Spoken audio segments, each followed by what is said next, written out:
1963년 12월 경북 안동 화전민 마을에서 9남매 중 7째로 태어난 이재명 후보. 극심한 가난에 그의 가족은 성남으로 향했고 판자촌에서 시장 허드렛 일로 생계를 이어가야 했습니다. 중학교 대신 공장으로 향해야 했던 소년공 이재명의 왼쪽 팔이 프레스 기계에 눌려 으스러진 것도 이때였습니다. 어린 나이 때문에 제 이름으로는 공장 취직도 할 수 없어서 남의 이름으로 공장을 다녔습니다. 프레스에 눌려서 팔이 휘어지고 독한 양품에 후각을 절반 이상 잃어버린 장애인 소년 노동자입니다. 소년공은 기어이 가난을 뚫어냈습니다. 검정고시를 거쳐 20살에 중앙대 법학과 장학생으로 입학했고 4년 뒤 사법고시에 합격했습니다. 판검사 대신 인권 변호사의 길을 택한 건 한 선배의 연수원 강의가 결정적이었습니다. 노무현 변호사셨습니다. 하고 싶은 일을 용기 있게 해라. 변호사 내가 해보니까 절대 안 굽는다.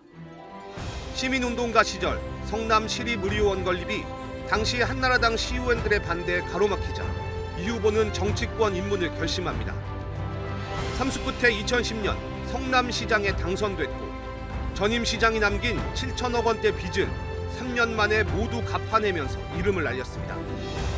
청년 배당과 중고생 무상교부, 산후조리비 지원 등 국가가 국민 삶을 책임져야 한다는 기본 정책도 이때 시작됐습니다. 전국 최초로 무상의 공공산후조리원을 설치하고 민간 산후조리원 이용료 지원 등 산후조리비 지원을 시작하겠습니다.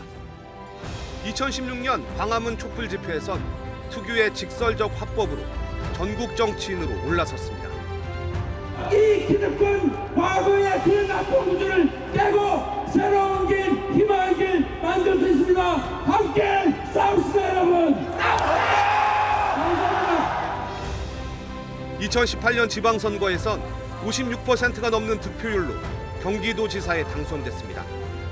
계곡 노점상 철거, 수술실 CCTV 설치, 신천지 시설 폐쇄, 보편적 재난지원금 지급 등 정책 성과로 행정가로서의 실적을 다졌고 이를 바탕으로 더불어민주당의 제20대 대통령 선거 후보로 나섰습니다. 하지만 대장동, 법인카드 유용 의혹 등을 넘어서지 못했던 이재명 후보.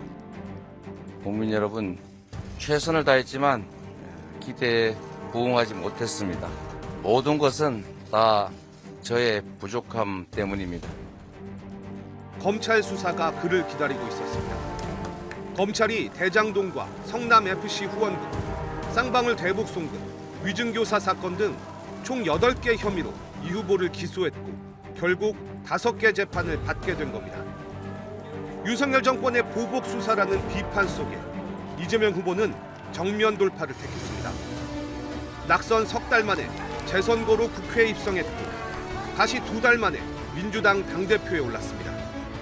이후 흉기에 목을 찔리는 테러에 생사를 넘나드는 상황으로까지 내몰렸지만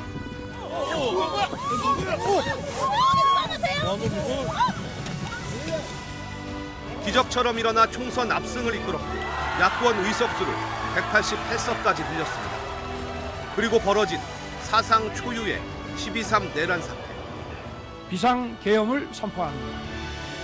국회로 들어닥친 무장계엄군에 맞서 이재명 후보는 시민들과 함께 사상 초유의 불법계엄을 저지했습니다. 계엄 선포에 기반한 대통령의 모든 명령은 위헌, 무효, 불법입니다.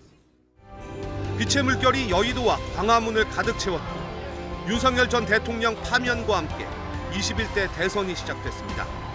내란에 무너진 민주주의와 사회 전반에 걸친 분열과 혐오, 그리고 멈춰선 경제 성장과 더 커진 빈부격차. 이 거대한 난제 해결을 위해 이 후보는 통합과 회복, 성장을 내세워 국가의 주인은 국민이라고 외쳤습니다. 이 나라를 책임지고 이끌어갈 사람은 이재명도 김문수도 아니고 바로 국민 여러분입니다. 장애 소년군, 검정고 시세, 그리고 인권 변호사와 변방의 장수. 비주류의 삶을 살았음을 보여주는 그를 향한 수식어들입니다. 하지만 그 비주류 정치인은 서민들을 위한 더 나은 세상을 꿈꿨고 국민의 충복, 국민의 머습이라고 외치며 제21대 대통령이라는 중책을 맡게 됐습니다. 제가 하는 모든 일은 우리의 삶, 우리 서민들의 삶과 이재명의 참혹한 삶이 추억되어 있습니다.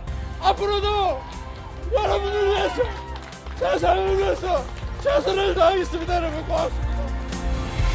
MBC 뉴스 김재경입니다.